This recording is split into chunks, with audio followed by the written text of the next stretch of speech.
C'est bon. Merci à tous d'être présents ce matin. C'est le week-end, on prend un petit peu plus de temps, de marge sur le timing, mais c'est très bien, on est tous là. Pour cette matinée, dernière matinée de ces journées-là, ça va se dérouler en 3 temps. On va avec Guillaume, Basile et Arnaud, on va présenter un certain nombre de... Étienne, pardon, excuse-moi, Étienne. On va présenter un certain nombre de ressources. On a vu tout le long de ces 3 jours un certain nombre d'éléments qui sont donnés les uns les autres, justement, pour enrichir un peu nos connaissances. Ce qu'on a voulu faire, nous, aujourd'hui, c'était de regrouper un peu toutes ces informations-là. Et finalement, sur les 2 jours qui viennent de passer, le document est déjà un peu obsolète, il va manquer des éléments, mais on complétera au fur et à mesure. Donc, un temps de présentation des ressources. Ensuite, avec Gwenaël Capriani, on fera une clôture de cet événement. Ensuite, il y aura une pause. Et enfin, je laisserai l'association Charge Enfants Soleil faire son assemblée générale dans ces locaux-là. Voilà pour le programme de la matinée. Je vous remercie d'être encore présent ce matin. Donc, pour les ressources... Merci.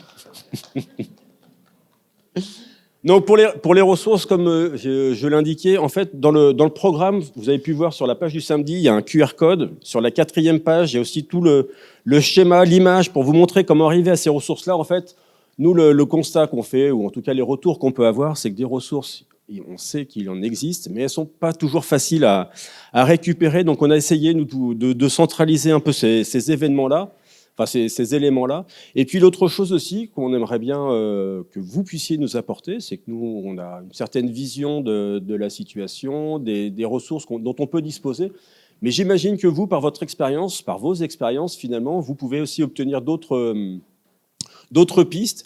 Et on serait très intéressé, très curieux, vous puissiez nous les transmettre, là encore, pour enrichir un peu ce travail-là de diffusion des informations qu'on peut avoir sur le syndrome Charge.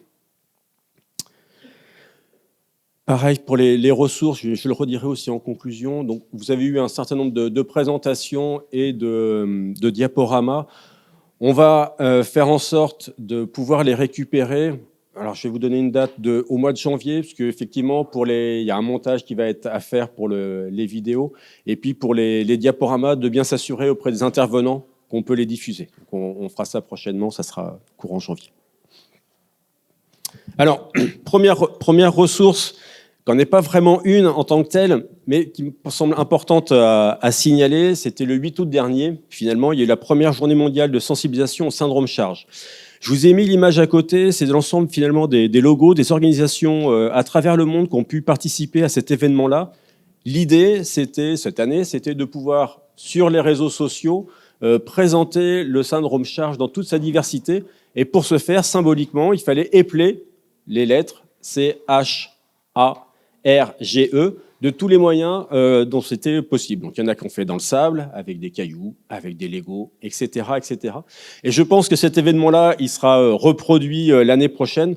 L'idée, c'était cette année d'initier ça. Ça a été DBI, Deafblind International, qui a lancé l'idée au départ. C'était de fêter justement les 20 ans de la découverte du gène CHD7, qui entraîne le syndrome Charge par le professeur Conny von Ravensweig-Hart. Donc ça, restez informés, ça devrait démarrer l'année prochaine. Pour moi, premier type de ressources qui sont disponibles pour les uns les autres, c'est effectivement, on l'a évoqué hier, vous l'avez évoqué hier lors du Théâtre Forum, c'est tout ce qui relève des associations. Donc vous avez l'association Charge Enfants Soleil qui nous a aidés aussi pour l'organisation de ces journées et dont on accueille l'Assemblée générale par la suite. Et puis, vous avez également l'AMSA, l'Association nationale pour les personnes sourdes aveugles, dont vous avez pu voir Dominique Sprier pendant ces 2 jours, qui a présenté aussi mon carnet parcours de vie. Donc, on vous a mis les liens là. Vous trouverez d'autres informations. Pareil, pour les liens, je les ai mis ici pour illustrer. J'ai repris le document. Utilisez le document numérique, vous n'aurez plus qu'à cliquer dessus et aller directement sur les différents sites. Donc les associations de parents et de personnes, et peut-être il y a d'autres initiatives qui ont été prises dont on n'est pas au courant, donc n'hésitez pas à nous en faire part. L'autre chose aussi, c'est que le CRESAM, nous, on travaille donc avec les associations, mais on ne travaille pas tout seul. On est intégré dans un dispositif, le dispositif intégré handicap rare. Alors, je ne vais pas vous faire toute la présentation de comment ça fonctionne, cette structure. 3 éléments à retenir, finalement, c'est que vous pourrez voir la vidéo d'explication. 3 éléments à retenir, c'est que c'est un dispositif qui a 3 niveaux. Il y a un niveau du groupement national de coopération qui va coordonner 2 entités, 2 types d'entités. Les centres nationaux de ressources, dont le CRESAM fait partie. Il y en a 4 sur le territoire. Nous, on est spécialement spécialisés justement sur la surdicécité. Et donc, on va pouvoir avoir une action au niveau du territoire national. Et puis, localement, vous avez des équipes relais handicap rare qui, elles, vont avoir un travail plus de proximité, de maillage territorial dans les régions et qui vont, elles, qui sont consacrées aux 4 ou 5 types de handicap rares que je ne vais pas détailler là, sinon on va prendre un peu trop de temps. Donc, dans vos régions, vous avez aussi des équipes relais handicap rares qui sont susceptibles de vous apporter des informations. Et si effectivement les informations, elles ne les ont pas, elles peuvent aussi nous solliciter et voir ce qu'on peut faire ensemble. Et puis là, je vais insister un peu sur nos travaux à nous, ce que produit notre équipe régulièrement.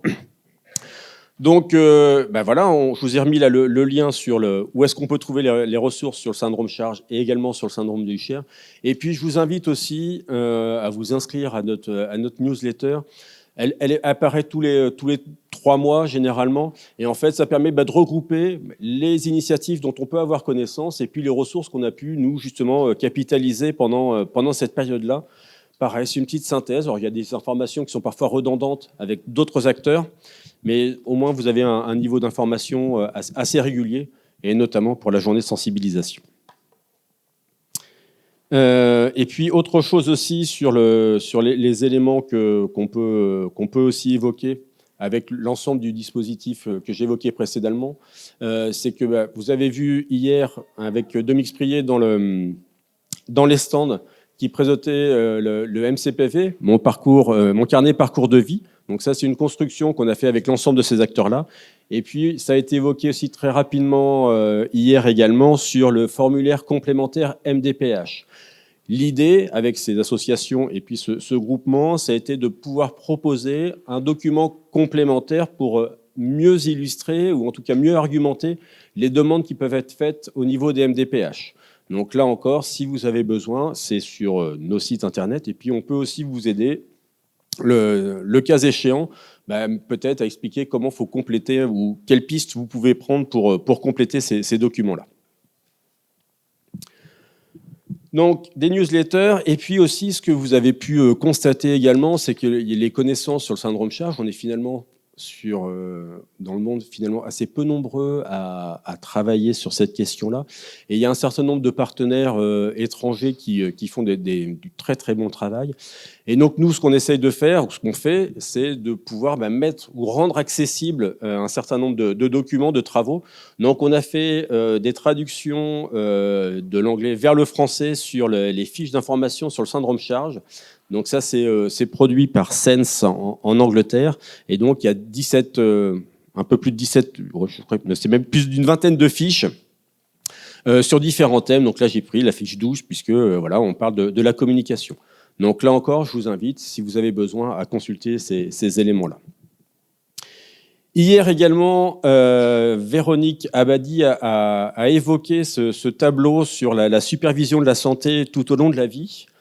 Et je n'ai pas eu le temps de lui dire qu'en fait, on avait déjà traduit ce document-là. Donc, il est à votre disposition. Et ça, c'est quelque chose qui peut être aussi utile à la fois pour voir un peu l'évolution et surtout de pouvoir mieux échanger aussi avec les médecins que vous pouvez rencontrer. Donc, ça aussi, c'est disponible ici. Et puis, également, on avait produit ça il y a 3 ou 4 ans maintenant, peut-être un peu plus.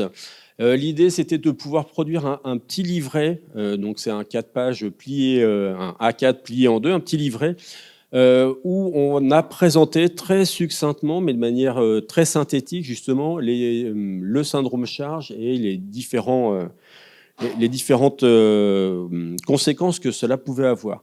Ce document-là, nous, ce qu'on espère, c'est qu'il soit lisible et compréhensible par l'ensemble des interlocuteurs que vous pouvez avoir, notamment pour un dossier MDPH ou pour la scolarisation. Déjà, de pouvoir présenter ce document-là, ça permet très rapidement déjà de mieux appréhender la situation des personnes. Et puis, autre point, et là, je vais laisser la parole à Guillaume par la suite. Hier, on a diffusé un certain nombre de capsules vidéo. Et donc, l'idée, comme Séverine l'a indiqué, c'est un travail qui est collégial. Donc, c'était qu'est-ce qui vous paraît important que les professionnels sachent faire pour l'accompagnement des personnes atteintes du syndrome. Ça, c'était la question qu'on posait aux personnes. Et donc, ils ont construit des vidéos par rapport à ça. Et nous, ce qu'on va essayer de faire par la suite, et je vais laisser Guillaume la parole, c'est comment on va construire des modules thématiques dans un premier temps à destination des professionnels pour pouvoir mieux les accompagner, qu'ils puissent effectivement mieux appréhender les questions sur le syndrome charge. Guillaume ? Merci Loïc. Juste pour vous rappeler quelques éléments de contexte, mais c'est des choses qui ont été notamment évoquées jeudi. On avait sollicité un certain nombre de familles à l'occasion d'un projet international donc, initié par le Network Charge. Et effectivement, l'enjeu, c'était de pouvoir collecter un certain nombre de témoignages et de situations filmées aussi, de situations d'interaction, donc notamment d'enfants, pour sensibiliser et, je dirais, mieux informer en tout cas les professionnels qu'on peut accompagner au quotidien. Donc entre 2020 et 2022, donc on a effectué ce travail et on a donc transmis l'ensemble de ces vidéos donc au network. Actuellement, ce travail, il n'a pas encore eu de parution et on a souhaité, nous en tout cas, pouvoir, au regard de la confiance que vous nous avez témoignée et du travail qui a été engagé, pouvoir utiliser et mettre à profit l'ensemble de ce travail. Donc, juste pour vous présenter un petit peu ce que ça a représenté en tout cas pour nous, on a donc un certain nombre d'heures en tout cas de captation entre des situations filmées et des témoignages de parents et de personnes, donc qu'on a pu à la fois séquencer. Et donc aujourd'hui, on a une base qui représente 78 séquences vidéo. L'idée, c'est de pouvoir amener des éléments de compréhension pour les professionnels qui accompagnent des enfants, des adultes qui présentent un syndrome de charge, et d'amener des éléments de compréhension spécifiques par rapport aux personnes accompagnées. Donc, on va juste prendre très rapidement finalement une illustration de ce que vont être en tout cas de ce que va être ce travail. Quand on traite notamment des aspects sensoriels, il y a énormément d'aspects comme la vision, l'audition, le goût, enfin, vous les avez sur la diapo. Et pour cet exemple-là, par exemple, pour ce qui est de l'équilibre, on prend le parti à chaque fois d'annoncer en tout cas des objectifs pédagogiques, à savoir ce qui va être important de pouvoir retenir, quels sont les éléments d'information essentiels qui sont en tout cas utiles pour que les professionnels puissent mieux accompagner les personnes dont ils sont en responsabilité. À partir de là, on va développer un certain nombre d'aspects théoriques. Nous, sur une démarche fonctionnelle, l'idée, c'est de reprendre les éléments d'information que vous avez pu avoir, notamment avec les médecins. On n'est pas là pour se substituer à eux, mais c'est pour amener des éléments sur le plan fonctionnel et d'amener en tout cas une compréhension des personnes accompagnées. Donc, on a un certain nombre d'éléments d'information qui vont être échangés, sur lesquels on va pouvoir, en tout cas, amener des éléments à la fois d'information. C'est aussi des éléments sur lesquels on peut s'appuyer sur des exercices pratiques, à savoir des mises en situation, pour aussi tenter d'éprouver aussi parfois les difficultés que les personnes peuvent rencontrer. Et du coup, on arrive sur les vidéos donc, qui ont été utilisées. Je ne vais pas les diffuser ici. Vous avez eu un certain nombre d'éléments pendant les 2 jours à l'auditorium, donc de séquences vidéo que vous avez pu voir par rapport à des témoignages, donc à la fois de familles, de parents, aussi de personnes, et puis des situations d'interaction par rapport à des enfants. Donc là, spécifiquement sur l'équilibre, bon, par exemple, Elian nous apporte son témoignage par rapport à sa propre expérience. Et on a aussi donc, plusieurs éléments d'illustration, avec donc, Daniel notamment, sur des séances de psychomotricité. qui permettent d'illustrer les aspects spécifiques, notamment de l'équilibre dans le syndrome de charge. Okay. Pour terminer, du coup, ces modules, après avoir affiché les éléments pédagogiques, après avoir amené des éléments d'information, d'explication, après avoir eu des illustrations vidéo à partir de l'expérience des personnes, des familles, l'idée, c'est de pouvoir amener donc des éléments d'information qui sont essentiels à retenir et de pouvoir aussi tester ces connaissances pour s'assurer que les professionnels ont en tout cas compris et ont des bases solides pour pouvoir accompagner au mieux les personnes. Voici un petit peu l'ensemble du projet tel qu'il se dessine aujourd'hui. L'exemple qu'on a pu vous donner, c'était uniquement par rapport à l'équilibre, mais on voit effectivement que sur les aspects sensoriels, la communication, le langage et les systèmes de communication, les besoins éducatifs, etc., etc., il y a, on va dire, des grandes familles et des items avec des sous-catégories. Donc on a pris le parti, en s'appuyant sur ce qu'a été le travail de ce network, de pouvoir identifier et travailler ces modules par unité d'information. Donc aujourd'hui, c'est le début, mais ce qui nous paraît essentiel pour nous, c'est que ce travail s'appuie par rapport à votre expérience, à la fois en tant que parent, en tant que personne, que quand on est dans des interventions, on arrive, nous, avec notre expérience d'accompagnement, mais qu'on n'est pas détenteur, effectivement, de votre expérience. Donc, effectivement, sauf à vous emmener à chaque fois dans nos interventions, ce qui n'est pas possible, mais c'est qu'effectivement, c'est de pouvoir, effectivement, pour nous, c'est une vraie plus-value, parce que quand une personne explique à la fois les spécificités, la façon dont elle a de se vivre, quand les parents apportent leur témoignage, c'est une valeur extrêmement forte et il y a un poids, enfin, quelque chose qui est véhiculé et qui du coup a un impact beaucoup plus important auprès des professionnels qu'on peut accompagner. C'est tout pour moi. Merci Guillaume. Donc voilà, pour vous dire, ça c'est vraiment un projet qui est initié, tout juste. On est juste au début de ce travail-là. Et comme le disait Guillaume, c'est qu'on avait récupéré, j'allais dire entre guillemets, cette matière d'information. Et voilà, on n'avait pas suffisamment mis en valeur. Donc on est parti sur ce projet-là. Vous avez vu tous les thèmes qu'il y a à aborder et tous les sous-thèmes. Donc ça va être un travail de longue haleine. Mais c'est ce qu'on va essayer de monter un peu dans le courant de l'année pour pouvoir proposer, dans un premier temps, aux professionnels des modules et des façons de pouvoir travailler nos formations de manière un tout petit peu différente. En tout cas, on vous remercie pour ceux qui ont participé à ces capsules-là de les avoir faites.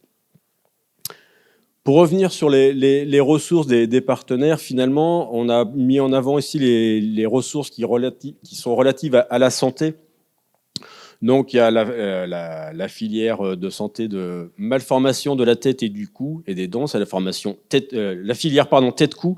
Là encore, vous trouverez sur cette page-là, il y a un certain nombre d'informations qui sont redondantes avec ce qu'on peut produire. Les documents, vous les trouverez plusieurs fois parfois. Et puis, avait été produit par cette filière-là un podcast où vous pourrez retrouver une intervention du professeur Abadi et de Madame Nathalie Morand, qui est la présidente de l'association Charge Enfants sans lait.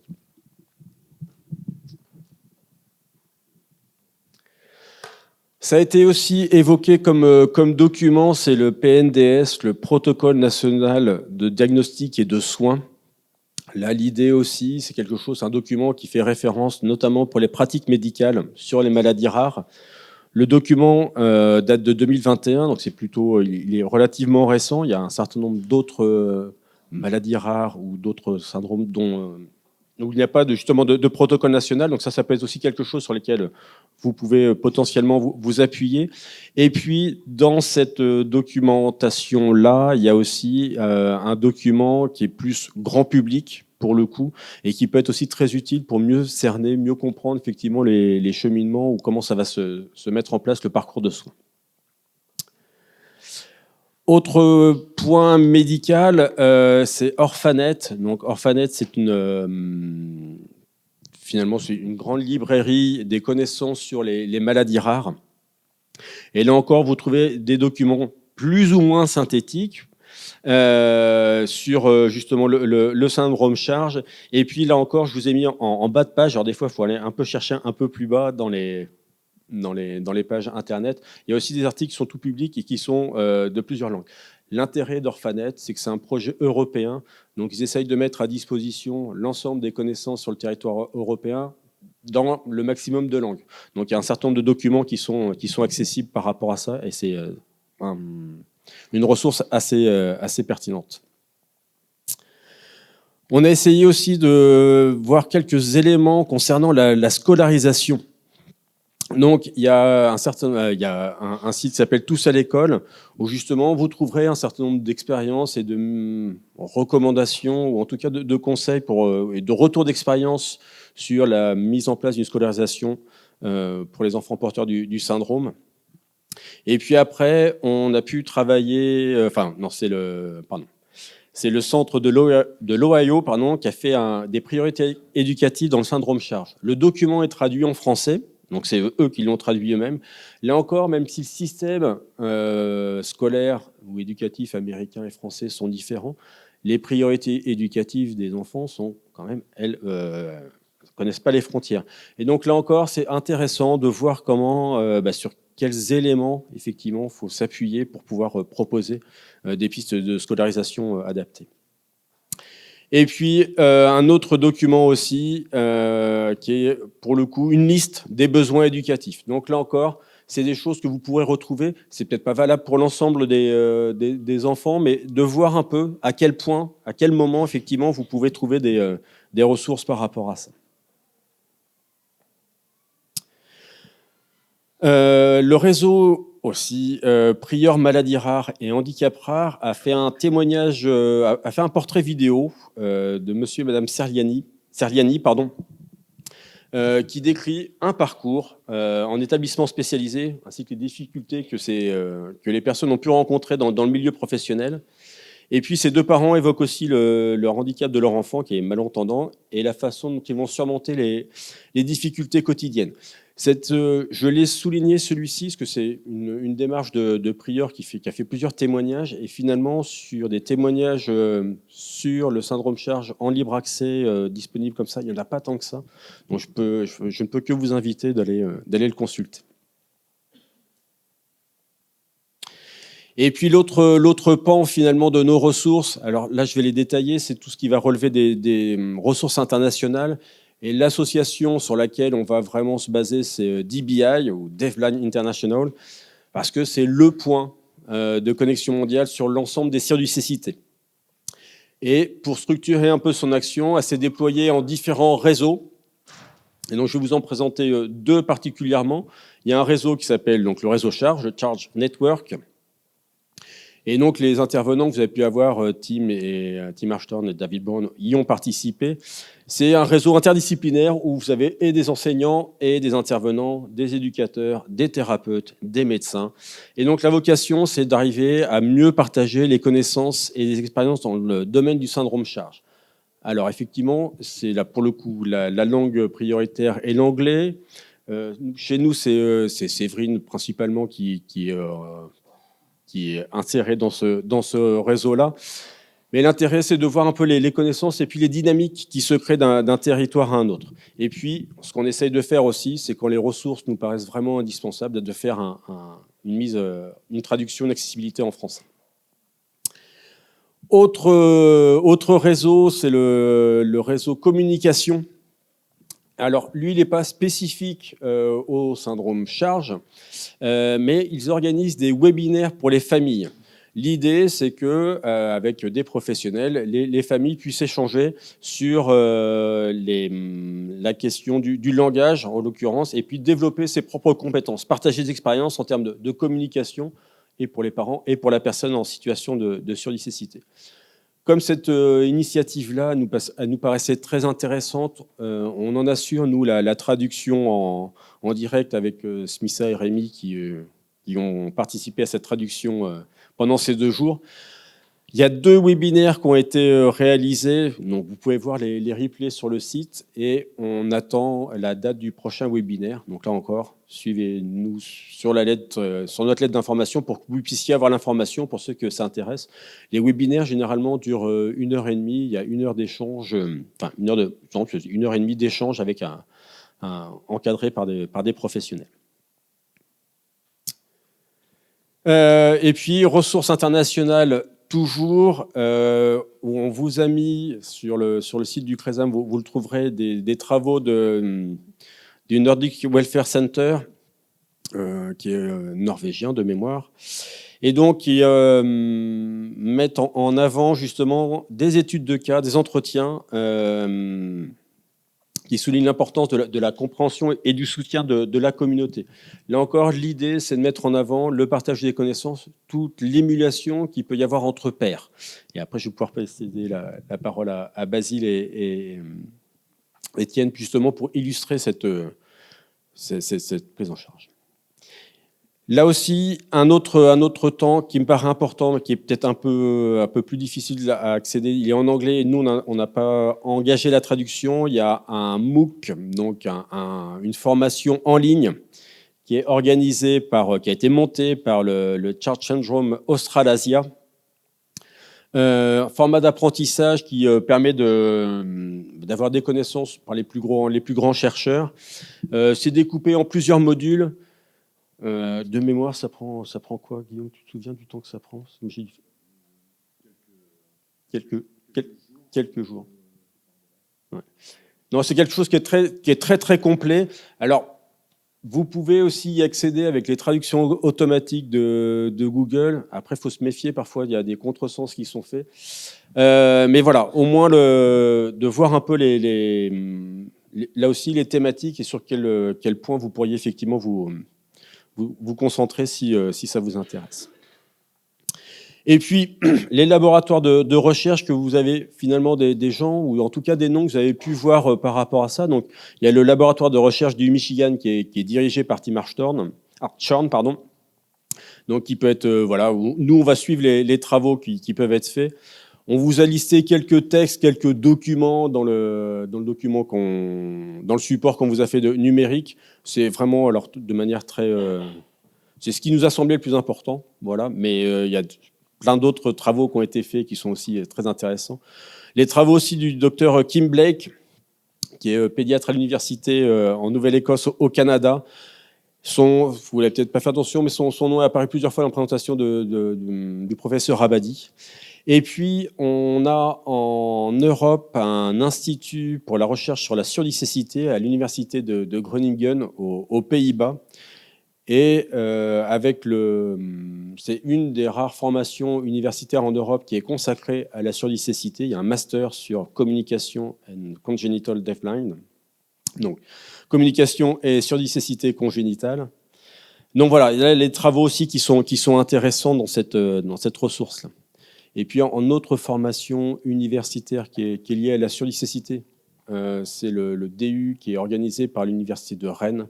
C'est un diplôme universitaire. Là encore, l'idée, c'est de pouvoir mieux former, en tout cas, les professionnels. Il peut y avoir d'autres personnes qui sont intéressées. L'idée, c'est qu'il y ait de meilleures connaissances, que plus la connaissance est partagée, plus je pense qu'on sera en capacité de mieux accompagner les personnes et les familles. Et puis, et c'est là où je vais laisser la parole à Basile par la suite, il y a aussi, avec les réseaux sociaux, un certain nombre de structures et de pistes qui peuvent nous aider. Donc moi, j'ai noté l'association Charge Enfant Soleil, il y a une page Facebook. Vous avez aussi l'AMSA qui a une page Facebook. Il y a aussi le syndrome Charge sur la bataille de Paola, qui a fait une page particulière. Et puis après, je vais céder la parole à Basile, qui va nous parler de la page qu'il administre avec Étienne. Ok. Donc, on va vous parler avec Étienne du groupe Syndrome Charge sur Facebook. Est-ce qu'il y en a certains qui connaissent le groupe Facebook? Yes, Arthur. Est-ce qu'il y en a certains d'autres qui lèvent la main? Claire, Jordi, ok, Chloé, ok, il y en a certains. Je vois que en fait, il y en a pas beaucoup et du coup, je vais vous en parler. On va vous en parler avec Étienne. On a un groupe Facebook qu'on administre et en fait, c'est un groupe qui peut regrouper tous les parents. Il peut y avoir des professeurs dedans, Oriane aussi d'ailleurs, qui est sur le groupe. En fait, c'est un groupe qui regroupe aussi des enfants charges, des ados, des adultes, et c'est un espace où on peut discuter et se donner des conseils. Voilà. Donc, Étienne, je vais te laisser te parler de comment un peu comment ça se passe sur le groupe, qu'est-ce qui peut se passer, les questions qui peuvent être abordées.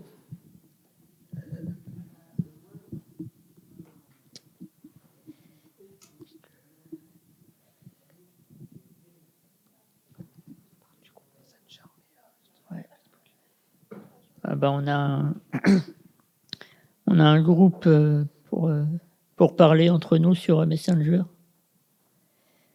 et échanger sur les parcours,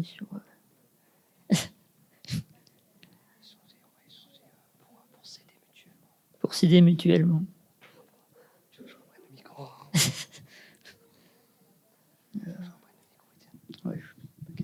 Donc, on a un groupe sur Messenger et en fait qui est indépendamment, en fait c'est avec la nouvelle mise à jour de Facebook, on a eu des... Comment ça va pas. Ah, j'ai entendu. En fait, j'ai été déconcentré par le son. Désolé. En fait, oui. Donc, c'est un groupe qui est avec tous les groupes Facebook possèdent un groupe Messenger à côté, ce qui fait qu'en fait, il y a chaque groupe a son groupe principal avec des canaux. Donc, il y a des canaux avec, par exemple, l'accueil. Donc, nous, on a l'accueil du syndrome charge dans cette discussion. On a donc tout ce qui concerne l'audition. On a un groupe d'échange entre parents et on a aussi un groupe d'échange pour les adultes et les ados. Voilà. Donc dans toutes ces discussions Messenger qui font partie du même groupe, tout est accessible à tout le monde, bien sûr. Il y a, voilà, par exemple, les parents peuvent aller dans le groupe ado ou autant enfants. Après, il y a aussi les posts directement sur le groupe en dehors de Messenger, qui est le canal de messages, hein, vraiment pour tous communiquer directement sans passer par une publication. Et sinon, il y a les publications sur les groupes Facebook, voilà, pour ceux qui connaissent. J'ai l'intention de faire un groupe d'échange sur WhatsApp qu'avec les parents. Donc, parce que je pense que ça peut être bien, même pour les enfants, s'il y a des parents qui veulent échanger sur des questions pour leurs enfants, plus tard, quand les enfants vont grandir, ça leur plaira pas forcément que tout soit accessible sur le site avec tous les adultes, les professionnels, tout le monde. Voilà, c'est pour ça que je veux faire, je veux regrouper autant de parents possible. Tout sera accès toujours sur le groupe donc Facebook, mais dans le canal parents. S'il y a des parents qui veulent échanger et venir directement sur le groupe WhatsApp, ce sera tout à fait possible. Donc, j'ai commencé déjà à prendre quelques contacts, numéros et pour rajouter sur WhatsApp. Donc, s'il y en a qui veulent venir, je suis sur le groupe Facebook ou directement venez tant que je suis là. Si vous êtes d'accord d'être dans un groupe où il n'y a que des parents, donc d'autres parents hein, potentiellement verront vos numéros et vos témoignages, mais ce sera bien sûr que des parents de syndrome charge. Donc je vais rajouter un truc en plus aussi, c'est qu'il y aura des parents référents de région. Si vous êtes d'accord, donc j'ai déjà demandé à plusieurs personnes, il y aura des parents référents de région qui pourront répondre à des questions directement d'autres parents. S'il y en a un qui n'est pas disponible, voilà, par exemple. Et il y aura aussi des jeunes atteints du syndrome charge. Aussi, voilà, des fois, peu importe, je ne saurais pas te parler de ça. Donc, du coup, comme Étienne, toi, tu te porteras représentant du 91, c'est ça. Moi, du coup, je peux bien représenter la Loire-Atlantique. Voilà, donc j'avais proposé à Adrien, si tu me diras, pour les référents sur WhatsApp. Voilà. Et puis, il y a des gens du CRESAM qui pourront venir... pour tout simplement aider aussi, apporter le soutien. Voilà. Très bien. Okay. Merci. Avant de laisser la parole à Gwenaëlle et puis l'organisation de l'AG par la suite, ça va être pour nous maintenant le moment de conclure. Et donc vraiment, je tiens vraiment à vous remercier tous d'être encore présents ce matin, de la richesse des échanges que j'ai pu avoir, mais j'imagine qu'il y a plein de choses que je n'ai pas vues et j'espère que vous, de votre côté, vous avez eu les connaissances, les ressources, les contacts que vous étiez venus chercher et que vous pouvez repartir, notamment avec l'initiative de Basile, avec une idée de pouvoir continuer aussi ces échanges-là en dehors de ce temps simplement des journées charges. Je voulais aussi, et là ça va être un temps sur les remerciements, vraiment tous les intervenants qui sont venus depuis jeudi matin. Certains sont venus de loin, je pense à Lilias et Rosemary qui sont encore là ce matin, et je les remercie. Je voudrais également, et pour moi ça c'est très important, remercier vraiment toutes les personnes qui ont assuré l'accueil des enfants, que ce soit les étudiantes du lycée du Dolmen, ceux de l'IRTS, celles aussi qui les ont encadrées, que vous avez pu voir, Maryse, Élise, Noémie et Claudia. Je remercie aussi Dominique pour la logistique matinale et ses conseils précieux tout au long des journées. Je remercie aussi nos prestataires pour l'accessibilité, Tiffaine, Lucille et Tristan pour la LSF, le Messageur pour la vélotypie, Uniaccès pour les boucles à induction magnétique, Rémi Espissa pour les traductions en anglais, et puis je les remercie aussi d'être aussi adaptables et puis d'avoir fait en sorte que tout fonctionne. Donc ça c'est plutôt agréable pour nous, et vraiment je les remercie chaleureusement. Je vous remercie vraiment pour ces échanges-là. J'espère que vous repartez satisfaits de ces journées.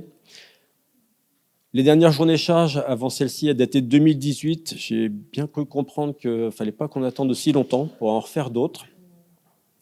Donc, on va nous d'abord poser un peu tout ça, se reposer peut-être un peu pour l'équipe, de faire aussi le bilan. On vous enverra un questionnaire justement pour que vous nous fassiez vos retours sur les choses qu'on doit améliorer. Il y a des choses qui sont bien, j'espère, mais surtout ce qu'on doit améliorer. L'idée, c'est que de réorganiser d'autres journées avant les 6 ans.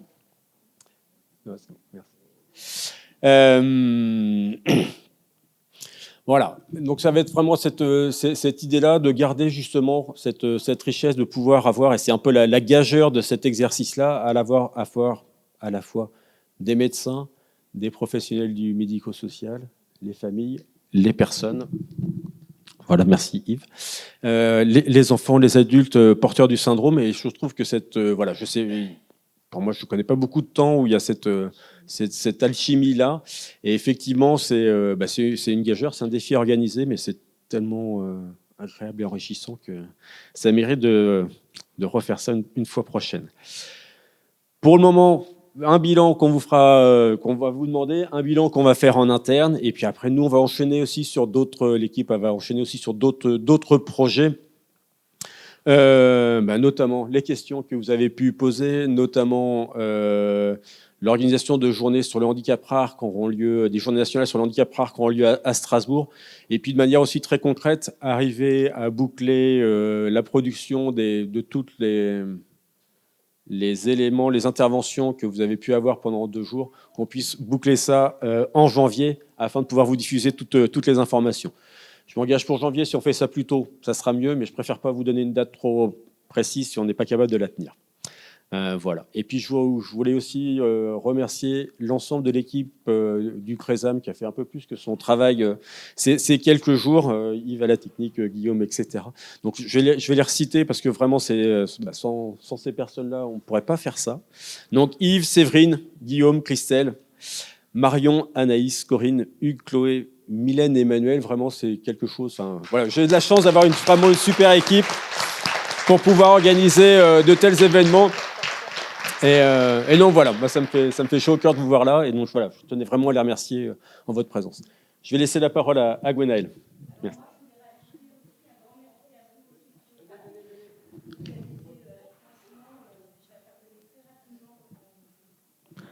D'accord. Ok. Donc un merci spécifique à l'équipe du CRESAM pour sa réactivité et spécifiquement à Christelle de Tissier. Et mais je pense qu'on pourrait les prendre les uns et les autres. Je pense que voilà. Gwenaëlle. Merci. Pardon, et j'ai oublié Antonin pour la captation. Et c'est lui qui va nous faire, qui va faire en sorte qu'au mois de janvier on aura les vidéos. Merci Antonin. Merci. Je tiens les deux comme ça.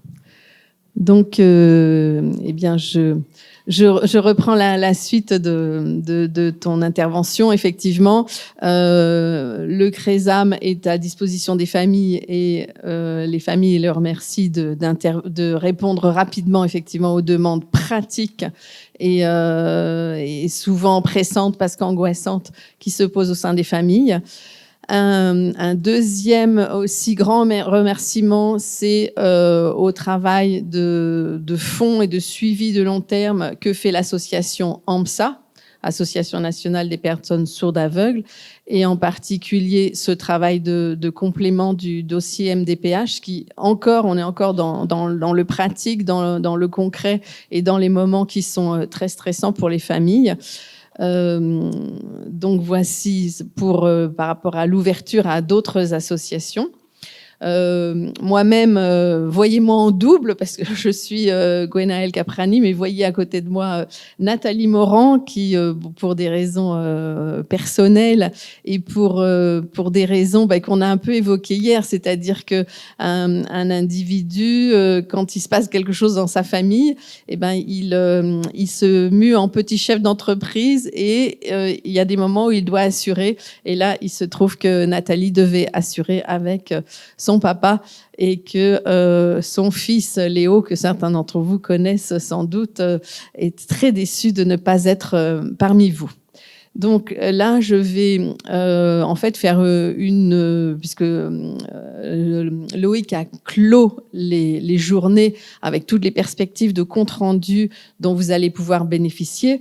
Je vais repartir après avoir effectivement remercié le CRESAM pour ses approches concrètes et l'ANPSA pour le travail très complémentaire à l'association Charge qu'il peut faire. Je vais réouvrir sur spécifiquement l'association Charge Enfant Soleil. Donc le nom complet, c'est Association Charge Enfant Soleil. Alors d'où vient, c'est une très jolie histoire, cette histoire d'Enfant Soleil, c'est-à-dire que c'est un des premiers adhérents qui était en liaison avec une jeune chanteuse qui a écrit un très beau texte, une très jolie musique sur un enfant différent qui s'appelle l'Enfant Soleil. Et donc ça donne les larmes aux yeux d'écouter cette chanson à chaque fois.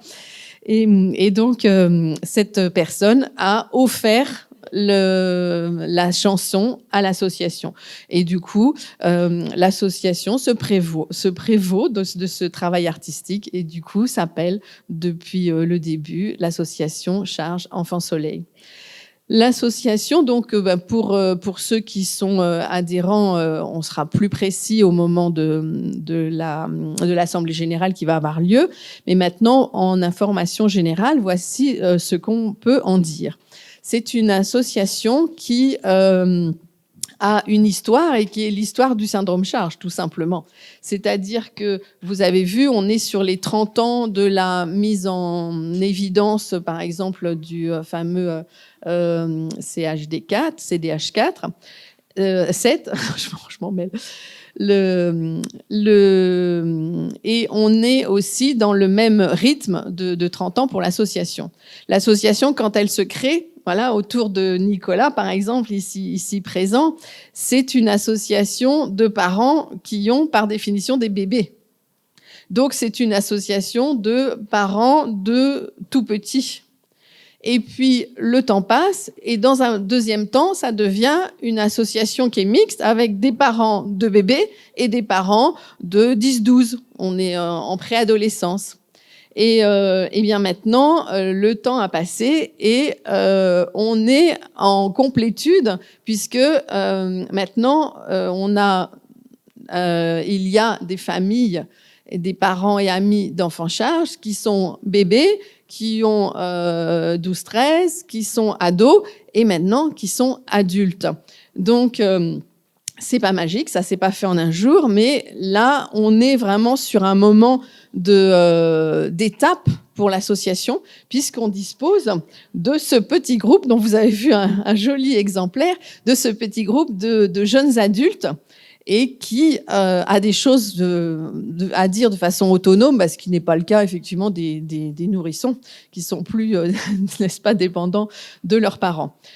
De façon très concrète, comme l'ensemble de la population, nous avons vraiment souffert au moment du Covid, puisque très concrètement, au moment où arrivait le Covid, nous étions en train de mettre en place notre activité annuelle qui est le week-end des parents. C'est-à-dire, nous avions pris l'habitude de faire tous les ans un week-end de rencontre des parents. Alors, c'est beaucoup, beaucoup moins technique qu'ici, c'est beaucoup plus convivial et pratique. Ça n'est que l'aspect, on mange ensemble, on parle des enfants, on visite le petit château d'à côté et on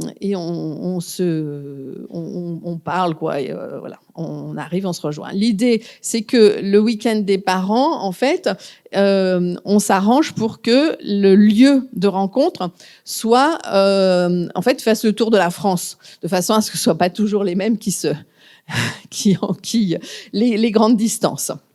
Donc, nous étions juste avant le Covid en train de préparer notre version à l'Emano alsacienne, à l'Europa Park, et finalement, c'est tombé à l'eau. Là-dessus, c'est surajouté le fait que au bureau de l'association, les personnes ont eu des grosses modifications de vie personnelle, etc. Et du coup, il y a eu un effondrement objectif qui s'explique.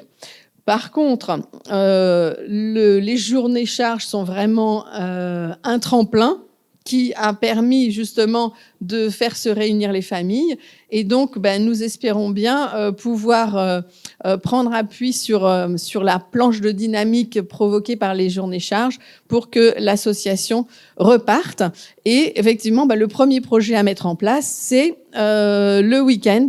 Qu'on prévoit à la Toussaint 2025 à Europa Park. Donc voilà, vous avez déjà entendu l'information. Tout va être fait dans ce sens. Autre chose, effectivement, l'association est une association de parents et amis de porteurs charges. Autrement dit, la position de nos jeunes adultes, elle est particulière dans l'association parce qu'ils ne sont pas moteurs, ils sont adhérents de fait, ils sont adhérents gratuits. Maintenant, la dynamique motrice de l'association est une dynamique de parents et amis. Il pourrait exister une association de malades qui serait une autre dynamique. Donc la dynamique de l'association est une dynamique de parents, d'aidants, d'accompagnants de personnes porteurs du syndrome charge. Et puis, comme je vous dis, tous nos jeunes adultes sont adhérents à titre gratuit. Les plus de l'association sont effectivement des capacités d'échange entre familles.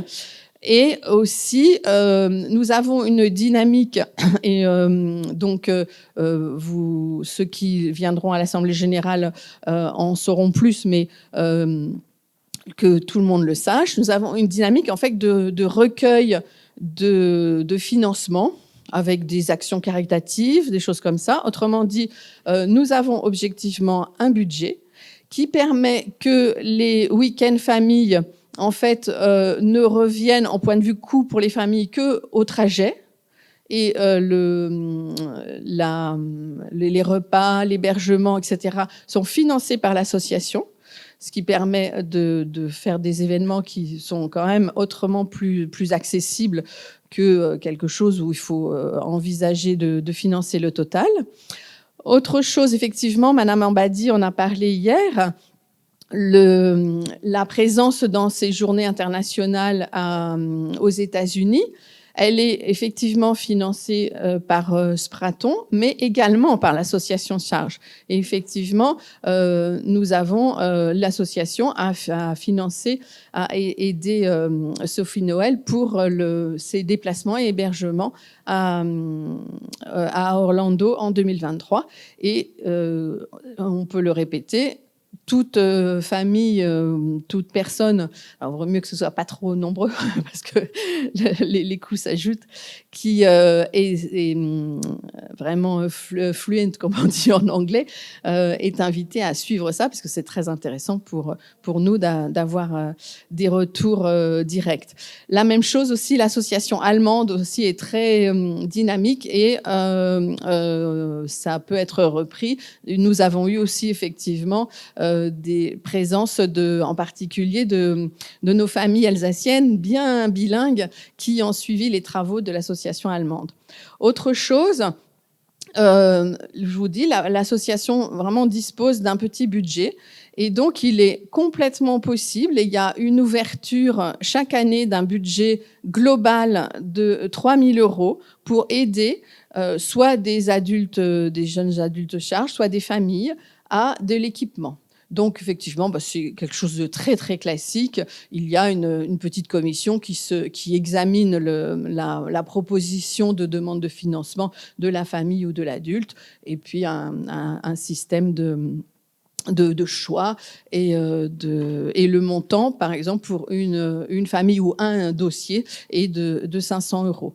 Vous voyez, donc vous avez comme ça l'idée de ce que peut apporter une famille, une association dédiée aux parents et amis de personnes charges pour le bien-être et la capacité de la famille à progresser au quotidien. Voilà, pour conclure, je vous dis, oui, l'élément important, c'est que effectivement, on est à la fois dans une dynamique où l'arrivée d'un groupe de jeunes adultes consistant est une vraie nouveauté pour l'association. Et en fait, conjointement, effectivement, on a vraiment souffert de la période Covid. Donc, ce qui va se passer dans les mois qui vont suivre très rapidement, c'est que toutes les personnes recevront des communications de la part de l'association. Aujourd'hui, de façon très pratique, nous allons faire une assemblée générale pour tenir à jour les obligations de toute association, mais que la dynamique de redépart de l'association va se passer dans les mois qui vont venir. Vous aurez toute information, et merci beaucoup au CRESAM qui va nous aider à aussi récolter mettre à jour les listes d'adresses, etc. Et après, ce sera de votre ressort de vous impliquer dans l'association. Élément extrêmement important et qui a été évoqué tout à l'heure, dans toutes ces difficultés liées au Covid, nous avons perdu notre site internet. Je sais que j'en suis pour une part coupable. Et du coup, le site internet, effectivement, est très complémentaire de ce qui peut se faire sur les pages d'actualité, puisque le site internet de l'association, en fait, est une vraie bibliothèque, c'est un vrai site éditorial et qui permet de retracer cette histoire. Quand je vous dis, une association de parents de bébés, une association de parents de bébés et de plus grands, et maintenant de bébés, de plus grands et de jeunes adultes. Donc, grâce à Étienne, avec lequel on va travailler ça, le site de l'association est bien décidé à renaître et pourra effectivement s'appuyer sur... Ah voilà, merci de montrer une photo de Nathalie. Comme ça, vous imaginez qu'elle est à mes côtés. Et effectivement, le fait que le site internet retrouve aussi sa vitalité sera un élément extrêmement important, puisque son épaisseur, en fait, donne une image, effectivement, des capacités dynamiques que peut avoir une association de parents et amis de personnes porteurs du syndrome charge. Donc,